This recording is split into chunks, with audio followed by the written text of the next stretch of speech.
Hello and welcome students, আশা করি তোমরা সকলেই খুব ভালো আছো। জ্ঞানজ্যোতি কোচিং সেন্টারের পক্ষ থেকে তোমাদের সবাইকে আরো একবার স্বাগত। তো আমি মীরা ম্যাম, আমি আজ তোমরা যা এনভিউ ইউনিভার্সিটি আন্ডারে পড়ছো, তোমাদের 4th সেমিস্টার মেজর পেপার যে বেঙ্গলি রয়েছে, সেখান থেকে আজ যে বিষয়টি নিয়ে আমি আলোচনা করবো, দেখো স্ক্রিনে দেওয়াই আছে, কলকাতার বিদেশি রঙ্গালয় রয়েছে, সেই সম্পর্কে কিন্তু আজকে ক্লাসে আমি তোমাদের সঙ্গে আলোচনা করবো এবং বুঝিয়ে দেবো। তোমরা কিন্তু ভিডিওটা অবশ্যই শুরু থেকে শেষ অবধি দেখার চেষ্টা করবে, ঠিক আছে? দেখো, ক্লাসটা শুরু করার পূর্বে আগে খুবই একটা গুরুত্বপূর্ণ ইনফরমেশন তোমাদের সঙ্গে জানিয়ে দিয়ে যে তোমরা যা ভাবছো এই সেমিস্টার আমাদের সঙ্গে অনলাইন ক্লাস বা নোটসের জন্য যোগাযোগ করবে, তাদেরকে বলে দিই, নিচে দেখো দুটি নাম্বার দেওয়া আছে। এই নাম্বার দুটি হচ্ছে আমাদের Gyanjyoti coaching centre official helpline number. যে কোনো একটি নাম্বারের মধ্যে কল করে নিয়ে কিন্তু আমাদের সঙ্গে যোগাযোগ করে নিতে পারো। তার সঙ্গে তোমাদের বিভিন্ন সেমিস্টার কোর্স ফি কি আছে সেটা বলে দিচ্ছি।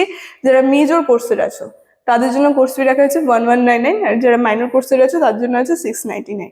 আর আমাদের কোর্সে তোমরা যদি অ্যাডমিশন নাও, যে সুবিধা তোমরা পাবে সেটা হচ্ছে এখানে তোমরা live classes, recorded classes, psychology notes, তার সঙ্গে পাবে তোমরা 100% কম্পেনসেশন। এই সবগুলো সুবিধা কিন্তু তোমরা একসাথে পেয়ে যাচ্ছ, ঠিক আছে?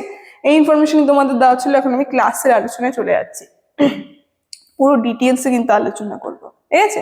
দেখো কি বলছে। নাট্যাচার্য শিশির কুমার ভাদুরী বলেছিলেন যে যাত্রা থেকে যদি আমাদের থিয়েটার গড়ে উঠত, তবে আজ তার রূপ হতো অন্যরকম। মানে শুরু থেকে যদি এই থিয়েটারটা যাত্রা শুরু থেকে যদি গড়ে উঠতো, তাহলে কিন্তু এই যে থিয়েটার বলছে কলকাতায় প্রতিষ্ঠিত এই যে থিয়েটার রয়েছে, এই রূপটা কিন্তু অন্যরকম হতো। তাহলে সত্যি হয়তো আমাদের জাতীয় নাট্যশালা গড়ে উঠতে পারতো, কিন্তু এই থিয়েটার গড়ে উঠেছে বিদেশি প্রভাবে, মানে বিদেশিদের প্রভাবে কিন্তু এই থিয়েটারটা গড়ে উঠেছিল। যেখানে বলছে, সুতরাং এই কথা সহজেই অনুমেয় ভারতে তথা বাংলাদেশে বিনোদন প্রিয় ইংরেজি সভ্যতার অনুকরণে প্রথম গড়ে উঠেছিল রঙ্গালয়। এই রঙ্গালয়টি একটা জাতি যখন দীর্ঘদিন ধরে কোনো দেশে উপনিবেশ শাসন গড়ে তোলে, যখন স্বভাবত সেই সঙ্গে নিয়ে আসে কিছু কৃষ্টি সংস্কৃতি, যেখানে এক্ষেত্রে এটাও ব্যতিক্রম নয়। মানে এইখানে বলা হচ্ছে এই যে আর কি থিয়েটারটা যে রয়েছে, থিয়েটার সম্পর্কে বলা হচ্ছে এটা হচ্ছে বিদেশি থেকে যারা আসছিল, বিদেশি সিভিলিয়ানরা, তাদের দিয়ে কিন্তু এই নাটকটা আর কি রচনা করা হয়েছিল সেই সম্পর্কে। তাই বলছে যে কলকাতায় প্রতিষ্ঠিত ইংরেজদের প্রথম নাট্যশালা। তো কলকাতায় যে ইংরেজরা রয়েছে তাদের প্রতিষ্ঠিত প্রথম যে নাট্যশালা, তার নাম কিন্তু ছিল ওল্ড প্লে হাউস। 18 শতকের মধ্যভাগে বর্তমান লালবাজার স্ট্রিটের দক্ষিণ পশ্চিম কোনো সেন্ট অ্যান্ড্রিট গির্জার অত্যাপারে অবস্থিত ছিল। তাই বলছে যে বিখ্যাত ইংরেজ অভিনেতা ডেভিড গ্যারি এদের অভিনয় প্রয়োজনের বিষয়ে সুপরামর্শিত ছিল, ঠিক আছে? তো এইভাবে কিন্তু এই যে আর কি থিয়েটার যে রয়েছে কলকাতায় প্রতিষ্ঠিত প্রথম থিয়েটার, ইংরেজদের দ্বারা কিন্তু এটা প্রতিষ্ঠিত হতে থাকে, এবং কোথায় হয় কোন জায়গায় হয় কিন্তু এখানে খুব সুন্দরভাবে বলে দিল। তারপর কি বলছে, সালটা কত।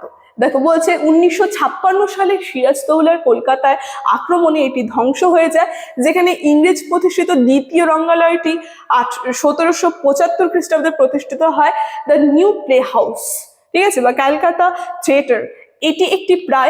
এটি প্রায় 1808 খ্রিস্টাব্দে পর্যন্ত নিজের অস্তিত্ব বজায় রাখতে সক্ষম হয়েছিল। তার সঙ্গে এই যে থিয়েটারটা দ্বিতীয়বার যে গড়ে তোলা হলো, সালটা বলছে 1775, এই যে থিয়েটার এটা কিন্তু তারপরে 1808 অব্দি কিন্তু নিজের যে একটা অস্তিত্ব, সেই অস্তিত্ব কিন্তু বজায় রাখতে পেরেছিল। তারপরে কিন্তু এই যে থিয়েটার রয়েছে, এই থিয়েটারটার অস্তিত্ব কিন্তু ধীরে ধীরে কমতে থাকে, এবং বর্তমান মহাকরণের উত্তর পশ্চিম দিকে এটি প্রতিষ্ঠিত হয়েছিল, যেখানে হেস্ট্রিং ছাড়াও বারওয়েল, তার সঙ্গে স্যার এলিজা এমপে প্রমুখ বহু ইংরেজগণরা এর পৃষ্ঠপোষক ছিলেন, ঠিক আছে? কহিতেন যে তৎকালীন ইংরেজদের প্রথম শ্রেণীর রঙ্গালয়ের এই অনুকরণে এটি নির্মিত হয়েছিল দ্য ওল্ড প্লে হাউস বলে এটা প্রচার পায়। মানে যখন আর কি প্রথম সেই তৎকালীন এই যে আর কি এই থিয়েটারটা যখন আর কি প্রতিষ্ঠা হলো, বা থিয়েটারটা যখন আর কি চালু হলো, তখন কিন্তু এটার নাম ছিল দ্য ওল্ড প্লে হাউস।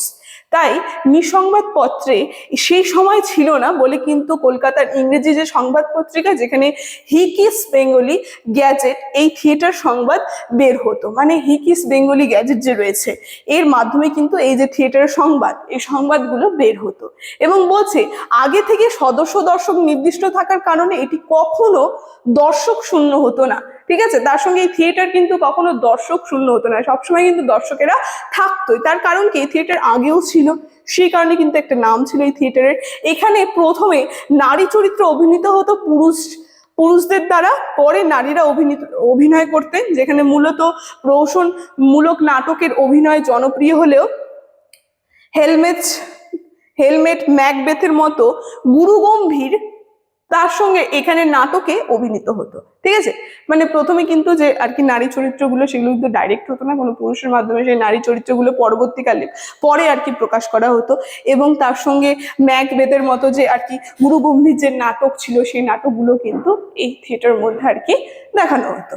ঠিক আছে, তারপর কি বলছে যে এছাড়াও ছিল বেন জনসন, তার সঙ্গে ফ্রান্সিস রোমান্ট এবং কনগ্রিট, তার সঙ্গে সেনিজন প্রভৃতি নাট্যকারের নাটক এখানে কিন্তু অভিনীত হতো। বিভিন্ন নাট্যকার যে ছিল, ঠিক আছে, ইংরেজি যে নাট্যকার ছিল তাদের নাটকগুলো কিন্তু এই থিয়েটারের মধ্যে আর কি অভিনীত হতো। শেষ দিকে রঙ্গালয় অবস্থা বেশ সঙ্গীন হয়ে পড়ে, যেখানে বিশেষ করে বেঙ্গলি থিয়েটারের সাফল্য আর এই হতদম্য হয়ে পড়ে এই রঙ্গালয়টি। ঠিক আছে, মানে বিভিন্ন যে বাংলা থিয়েটারগুলো তারপরে আর কি প্রচার হতে থাকলো, মানে শুরু হতে থাকলো, যে কারণে এই থিয়েটারটা কিন্তু পরে আর কি তার ঐতিহ্য ধীরে ধীরে কিন্তু কমতে থাকে। এবং বস্তুত ইংরেজদের সংখ্যা কলকাতা তখন খুব বেশি ছিল না, সেই একাধিক রঙ্গালয়ের দর্শকাসন ভর্তি হতেন, যেখানে উচ্চমানের অভিনেতা অভিনেত্রীদের অভিনয় এই রঙ্গালয়ের অন্যতম সম্পদ কিন্তু ছিল শেষ অবধি।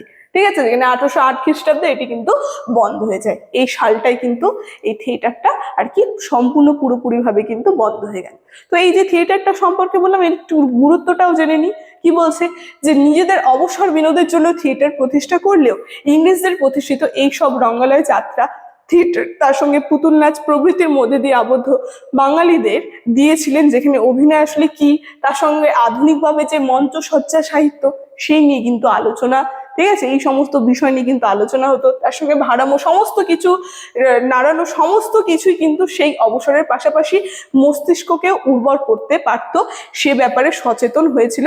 এদেশীয় যে পায়রা ওড়ানোর বিফলতা থেকে আর্থিকভাবে সচ্ছল বাঙালি প্রতিষ্ঠা করেছিলেন শখের থিয়েটার।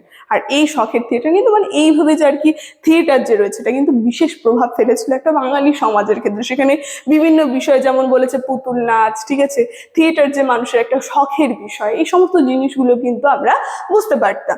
যেখানে বলছে চৌরঙ্গীর ব্যাপারে দ্বারকানাথের উৎসাহ এই জাজ্বল্য প্রমাণ, যেখানে বলেছে যে বিদেশি রঙ্গালয় থেকে অনেক কিছু নিয়ে গেছেন, তাই অনুদিত নাটকই ছিল বাঙালির প্রথম রঙ্গালয়ের পথে আর কি। যেখানে যাই হোক না কেন এই বিদেশি রঙ্গালয় যে বাঙালিকে নাটকের ব্যাপারে প্রথম আলো দেখিয়েছিল, এই বিষয় এটা কিন্তু অনস্বীকার্য, মানে এটা কিন্তু আমরা অস্বীকার করতে পারবো না। মানে তাদের থেকে কিন্তু আমাদের এই থিয়েটার বা এই যে রঙ্গালয় যে রয়েছে বাংলা আর কি রঙ্গালয়গুলো যে রয়েছে নাট্য রঙ্গালয়, সেগুলো কিন্তু আমরা তাদের এই অনুপ্রেরণায় কিন্তু আর কি পরবর্তীকালে কিন্তু আমরা সেই জিনিসগুলো প্রতিষ্ঠা করেছি।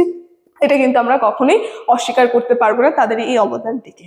ঠিক আছে, তো এই থিয়েটার সম্পর্কে আলোচনা আজকে আমার এতটাই ছিল। আজকে ক্লাসের আলোচনা তাহলে আমি এখানে শেষ করছি। ভিডিওটা শুরু থেকে শেষ অবধি দেখার জন্য থ্যাংক ইউ।